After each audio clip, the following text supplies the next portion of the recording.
Hi guys, welcome back to the OG of the HRC Way. News, they ain't telling ya. All right, let's get right into it. As usual, we have lots of quick news, as I like to say. First and foremost, President Biden is set to release $1.3 billion for Puerto Rico aid for Hurricane Maria, which happened 3 years ago. Trump apparently held that money up, and President Biden is letting it go to Puerto Rico. So that's positive news. As we speak, the Senate just confirmed Pete Buttigieg. He is officially the Secretary of Transportation, which was formerly held by Mitch McConnell's wife. So let's hope it goes smoother this time. The White House is looking into whether or not to revoke Trump's intel briefings.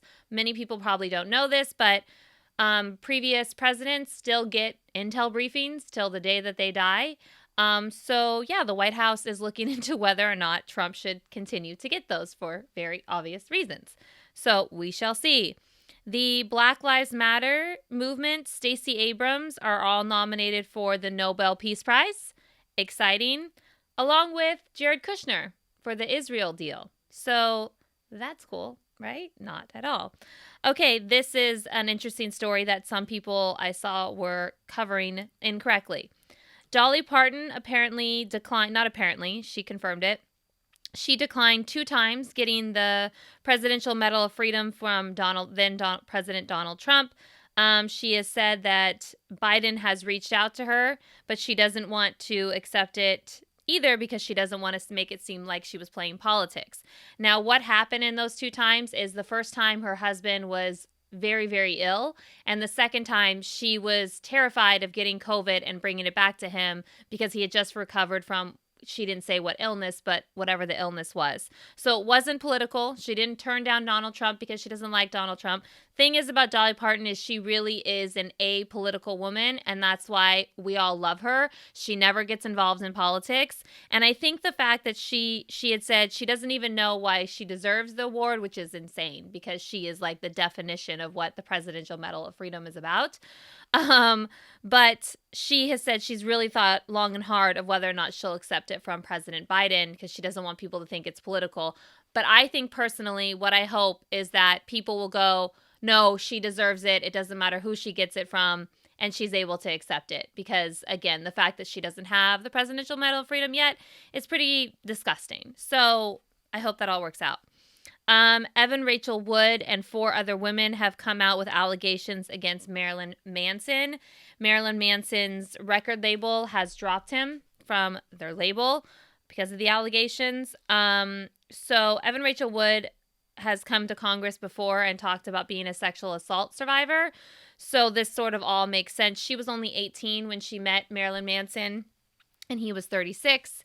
So she talks about abuse, mental and physical, and on and on. He denies everything. So with these stories, if there's just one woman, it's hard to make a case. But if there's multiple that come out when one is brave enough, and Evan Rachel Wood was brave enough to come out. Now 4 others, who knows how many more. That's kind of how the Bill Cosby thing happened and others. Harvey Weinstein, same thing.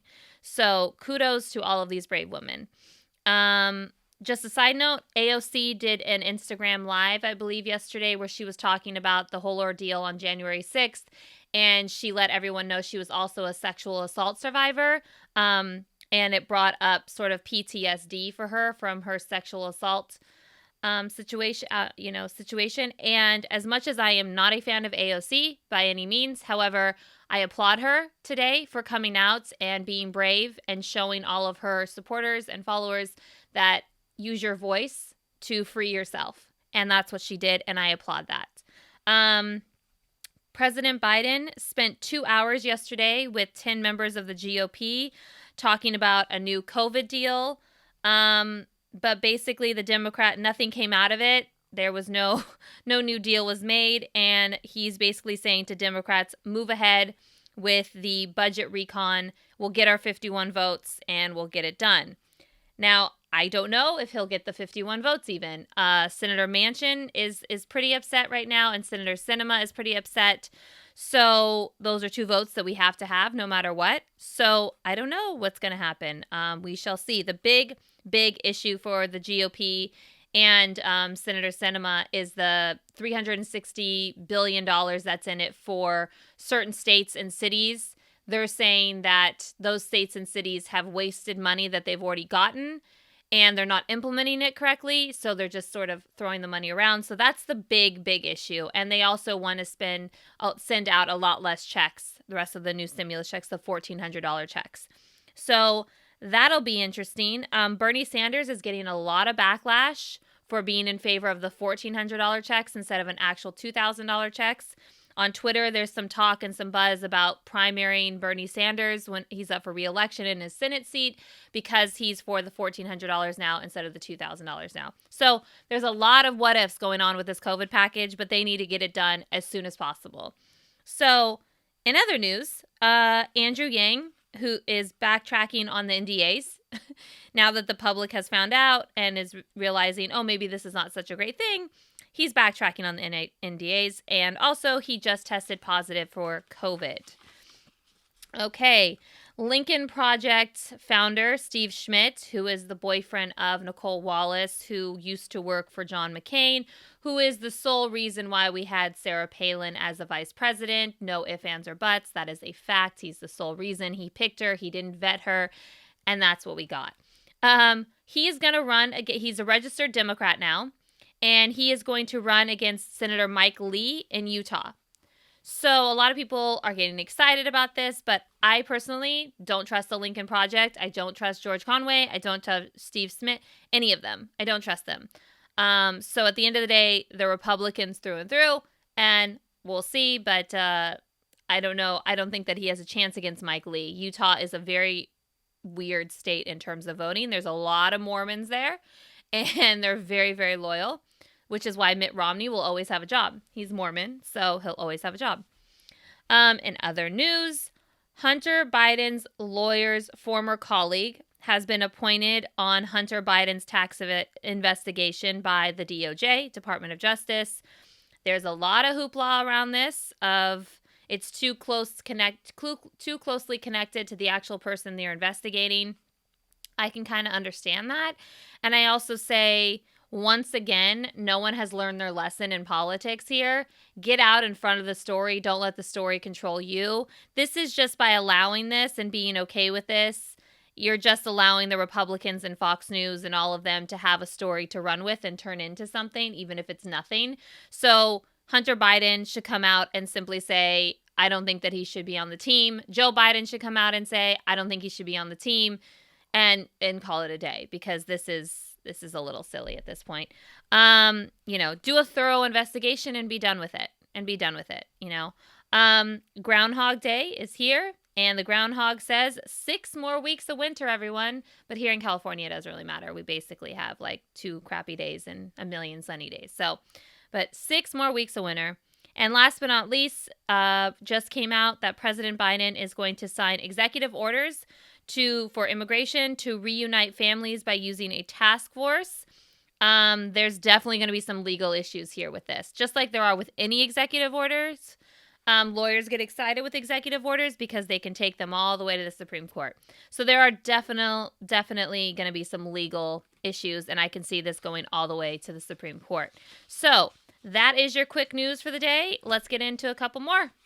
Okay, so I'm going to call this the new GOP versus the old GOP. We see it happening right in front of our eyes. This is the second time in my lifetime that I've seen the GOP just sort of start to split. Back in the day, it used to be the Tea Party versus the old GOP. The old GOP won out, and the Tea Party sort of like went away except for Ted Cruz. And Ted Cruz is now part of the new GOP. And that's only because no one really likes him. This is very, very interesting and very, very important. So yesterday or the other day, Senator McConnell called out Representative Marjorie Taylor Greene and called her cancer on the GOP. And the reason this is important is Mitch McConnell came up through the days of Reagan, and Reagan made all Republicans swear, basically, that they would never speak out against other Republicans because it would weaken them. So Mitch McConnell, he doesn't ever speak out against Republicans. But yet he has made a decision to call out Marjorie Taylor Greene, calling her cancer inside the GOP. That is a huge statement. He also has come out and is supporting Liz Cheney along with W. Bush and Lindsey Graham. So the old GOP is sticking to the old GOP, and the new GOP is running amok. So it makes you wonder, who really runs the GOP? Technically, it's supposed to be Kevin McCarthy and Mitch McConnell. I don't think that's the case. Now, the other day, we had that 2-hour meeting with President Biden and 10 members, bipartisan, what they call themselves bipartisan Republicans, to try to make the new COVID deal. But what was very interesting to me is that, one, Mitch McConnell had nothing to do with that meeting, even though he's the minority leader. And it was Susan Collins who took the reins. She did most of the talking and the media part. And then when they left the White House, she was the go-to woman, which is a very important thing. You notice when Pelosi and Schumer had meetings with Trump, it was always Pelosi and Schumer talking, no one else. So that's your go-to person. So it's very clear that Susan Collins is the go-to person for the bipartisan group of the GOP. She took the lead for the entire meeting, pretty much. She did most of the questions. She has been on record saying that she's closer with Biden than Trump or Obama. So they have that friendship because they were in the Senate for so long together. So that's interesting. Now, another thing that's interesting is Kevin McCarthy sees that Marjorie Taylor Greene is trouble, and he apparently has had a conversation with her, but I think it's a waste of time. But he also continues to give her committee commitments. And what's funny about that is that she's a part of the education committee when she's going around saying that Sandy Hook never happened and Parkland never happened. But yet she's making decisions about education in our country. So again, who runs the GOP? We have nonstop coverage of Marjorie Taylor Greene. She's being defended by Tucker Carlson, Sean Hannity, all of the people at Fox News, Laura Ingraham, all of the late night people who run that channel, basically bring in the revenue for that channel, are all defending her. She has support from former President Trump. And she's not the only one. You have Lauren Boebert. You have Jim Jordan. You have those Matt Gaetz. Those are the people who are running the GOP. And the thing is that McCarthy and Mitch McConnell are now recognizing that they're not just some toss-aside representatives. They're trouble. And they could be cancer inside the GOP. And it could affect 2022. We could sit around as Democrats and just sort of hang out and let them implode, which is sort of what we did with the Tea Party. We let them implode themselves. And it worked. The only difference is the Tea Party was not much of a threat ever, really. They weren't scary to me. I mean, when you have Ted Cruz reading Green Eggs and Ham on the floor, and that's what he has to his ammo to go with, that's not that scary. But what Ted Cruz has turned into now, with the backing of someone like Marjorie Taylor Greene, with the backing of Trump, is very interesting. I don't really hear much about the good old boys anymore. I'm hearing about this new generation. And I honestly think that Susan Collins and a couple others are recognizing that, and they're trying to distance themselves from all of that. They don't want anything to do with it. They want a relationship with the president. They want to, get things done or whatever it is. They don't want that. But what's interesting is that, to me, all of this entire movement started in the 2008 election with Sarah Palin, because she is out of her mind. She's whacked. Okay. And I think she's going to primary Senator Lisa Murkowski of Alaska. I really think she is. And I really think she has a shot. So it's all very interesting. Lisa Murkowski is up for re-election in 2022. So she's got to play this really smart. So who does run the GOP? The good old boys or the wackadoos crazies? Because from what I'm seeing in the coverage, it looks like the wackadoos are running the psych ward. So I don't know, but I think it's something that everyone should keep an eye on. But the fact that Mitch McConnell has come out and spoke against a Republican, one of his own, when he was trained by Reagan to not do that, is very, very telling. There is trouble a-brewing. So pay attention, guys. All right. So For the record, if you guys have been watching, you know that I am not a fan of Gavin Newsom. I've never been a fan of Gavin Newsom. But I believe that the time has come and we're inching closer and closer to the end of the Newsom era.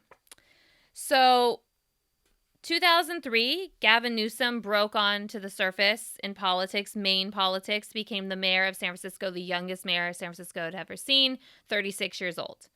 He's reelected in 2007 with a 72% of the vote, which is massive. Then he goes on to become lieutenant governor in 2010 to 2017. Then he becomes governor of California, the most powerful state in the country, in 2018. So he had a lot of scandal following him in and out of here. He's been to rehab. He's been caught having multiple affairs. He had an affair with his campaign manager's wife, and then that's when he went to rehab. He's married now, I think for the third time, I believe, and he was married actually to Kimberly Guilfoyle. Yes, as in Donald Trump Jr.'s girlfriend. Yes, that's true. She was actually First Lady of San Francisco for a very brief time. They were married for like a handful of months. And she was very, very different back then. Let me just say that. That being said, he's been scandalous, but he's always sort of gotten away with things because he has a great smile and he's a nice looking man and he knows how to say the right thing. Some people were calling him the new Bill Clinton, you know, that sort of way about, you know, Bill Clinton has this way of he can talk to anyone about anything. And that's what they say Gavin is. But this girl never bought into it, ever. I had girlfriends in high school when he was running in San Francisco. They'd want to take Bart to like go see Gavin Newsom give a speech or and I just wasn't impressed. I never was impressed. So, you know, growing up in the Bay Area, you hear all about San Francisco politics. So, you know, Harris was a name in my household before it was a national name. Gavin Newsom, Dianne Feinstein, Pelosi, Boxer. Those were all names that we constantly heard because they were right over there in San Francisco. So I was never impressed. So when he ran for governor, I was like, he's going to win. And I had said to multiple people, we better hope that there's not some tragedy that happens in the state or the country that he's going to need to step up and be that guy because he's not capable of doing more than just the basics. And that's exactly what happened. And now he's looking at 1.4 million signatures have been signed for a recall of Governor Newsom. You only need 1.5 million to actually get it going. They have until March 17th to get the rest of the signatures. And just so everyone knows, this is not just Republicans. They've been trying to recall Newsom since he walked in the gate. Let's just be honest there. But this is a real recall because people have not just one issue with him, but issue after issue after issue. And some of these issues, people are unhappy with the homeless in this country or in this state. It's astronomical. It's everywhere you go. Here in Los Angeles, yesterday we were on the 101 and it was like overpass after overpass was just like tents on the side of overpasses. Hollywood is completely homeless. There's only a select few areas in Los Angeles that don't have homeless. And it's happening all across the whole state.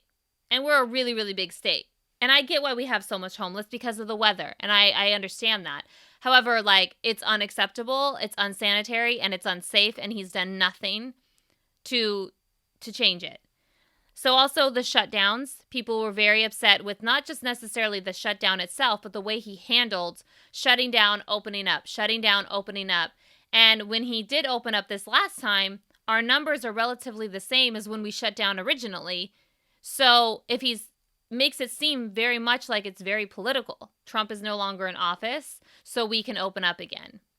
I'm not saying I agree with that. I'm just telling you what people are observing and getting from that.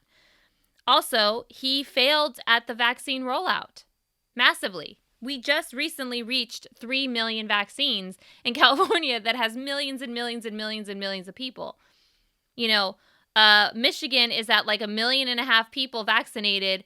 Their entire state will be vaccinated when like 5% of our state is vaccinated. And this state is so important in terms of the economy for the rest of the country. So it's unacceptable. People were also very, very upset on his Senate pick, replacing Harris with Padilla. leaving no black women senators when there was 2 black women congresswomen who have been waiting in line. People were very upset about that. And also his lack of following his own rules. He's been caught multiple times when, the state is shut down, restaurants are shut down, indoor dining is shut down. Him going to this really fancy restaurant in San Francisco and he's having like dinner with all of his friends and family. Multiple times that happened. So people have issues. His winery, he owns a winery. He owns like 32 wine stores or something. He invested in that before he got into politics. I don't care about any of that, but his winery is one of the only wineries in California that has stayed open the entire time. Like, Nancy Pelosi has a winery with her husband. She doesn't drink. I'm going to say that 5 million times. She doesn't drink. However, they own a winery, which is fine, but they shut down and they've been shut down. So there's a lot of reasons why people are signing for the recall. He hasn't done the basic things that he needs to do, and he's been a hypocrite. So what's really sad to me is that Governor Jerry Brown, who's been our governor a million times, he's always our guy that we call when, stuff hits the fan, and he did it again. He saved us. He saved my beautiful state of California. He handed Newsom a $6.1 billion surplus. Rainy day surplus, he called it. Now, keep in mind, when he took over, Brown, he was handed a $27 billion deficit. And he got us to a $6.1 billion surplus. And on top of that, he had a massive drought. We had a true massive drought in California. And he fixed the drought and still got us $6.1 billion to put in for a rainy day. And you look at what's happened with Gavin Newsom and you say, how is it possible that you started ahead of the game, $6.1 million? You had a better relationship with Trump than most Democrat governors because of our wildfires here. We have to have a relationship with whomever the president is because there's a lot of federal land here that has wildfires, so you get a lot of federal funding. And yet he didn't handle COVID even near someone like Gretchen Whitmer, who had no relationship with Trump. Trump literally called her that woman from Michigan. And she's like pushing through and she's got 1.5 million vaccines out for her state. I mean, so now you have the former mayor of San Diego, who is a progressive Republican or a middle of the road Republican. The mayor of San Diego, he announced that he's going to challenge him if there's a recall or in 2022. And I am here to tell you that he probably will win because Gavin Newsom has put himself in a corner. And, recall is nasty and it's tough on a state and it's divisive. But I look at this recall as like, I don't see it being divisive. I see a state that is saying enough. You've allowed our state to just run amok and you haven't held yourself accountable for anything. He has like TikTok and he shows up on my TikTok because obviously I don't follow him, but he like shows up and I'm like, I don't care what you have to say. And I can't be the only person that feels that way. Nothing he says to me matters. So I think we are looking at, once again, California having a Republican governor. And that's what happens every couple of years. When Gray Davis messed up, we got Arnold Schwarzenegger, who was a horrible governor. But that's sort of what happens. And then Jerry Brown came back in and fixed us. And he fixed, and Gavin Newsom messed it up. So we're going to get stuck with a Republican. And to all those people, I just want to add this little tidbit. If this governor, or this former mayor of San Diego, who was very popular in San Diego, by the way, if he wins, recall or in 2022, all of you who are begging for Feinstein to retire better pray to God that Feinstein makes it to the end of her term so that that person can run rather than a Republican governor replace Dianne Feinstein with a Republican. So maybe, you guys, maybe she's looking through this and saying, I think Gavin his days might be limited, so I got to stick put. Like, maybe that's what's going on. She is actually a really intelligent woman, so like maybe that's what's going on. I don't know. She knows San Francisco and she knows Gavin pretty well. So we shall see, but I think it's a story that's worth following. March 17th is when these signatures have to be turned in, and they're like less than 100,000 away from getting enough. So we shall see. Okay, so we made a decision that we needed to get out and just sort of, now that Gavin Newsom has decided the shutdown has been lifted and you can do outdoor dining again, we thought it'd be great to just spend the day at downtown Disney and sort of get a feel of what they're doing out there, because it's very interesting that Disneyland and amusement parks here in California still aren't open when Disney has shown at Disney World and Paris and Tokyo, they know what they're doing. And when you go to downtown Disney, which they also have parts of California Adventure open, you see they know what they're doing. And it almost makes you go, Gavin, how about you just have Disney, the corporation, tell you what you should be doing for California, the state? Because, again, they know what they're doing. People were wearing masks. People didn't mind to wait in line. They were social distancing in line. They were just happy to be there in that environment. But I will say there's nothing more depressing than seeing Disneyland, the gates shut, closed. And you can see no train going by, no nothing. No people walking through, no nothing. And that is depressing. And I still, I don't understand, because clearly, as you guys are going to see here in a minute, Disney knows how to do this. There have been no cases of COVID in Disney World. Clearly, they know how to do this.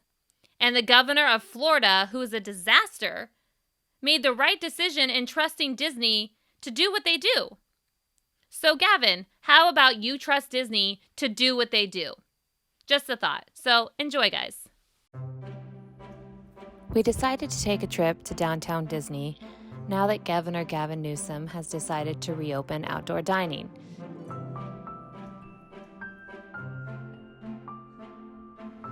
Seeing the gates of Disneyland closed is heartbreaking, to say the least, especially since Disney itself as a corporation seems to have Disney World under control.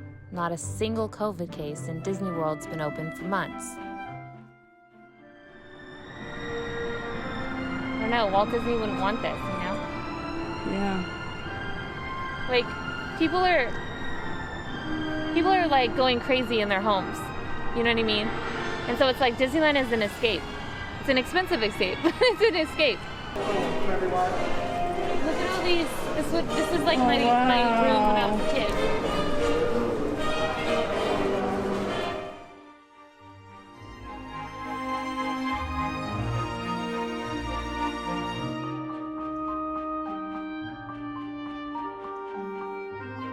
Everyone just seemed happy. They were wearing masks with no problem, social distancing, waiting in lines for stores, but it was worth it because it's Disney.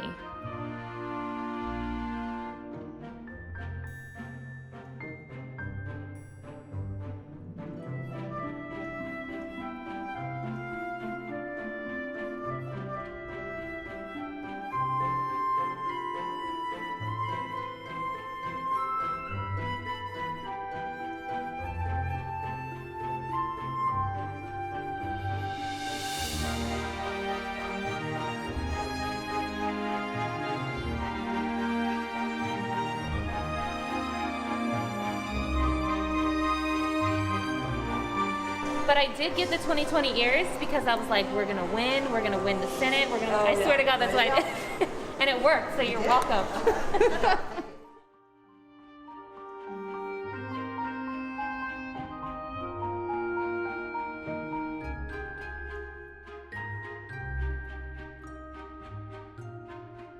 I guess my general thought is this. Maybe Governor Gavin Newsom should hand over the reins of COVID to Disney, because they seem to have it all figured out. Okay, guys, until next time, make sure you check us out on TikTok, Instagram, and Twitter, and of course, iTunes, Spotify, and obviously YouTube. All right, guys, OG of the HRC, signing out.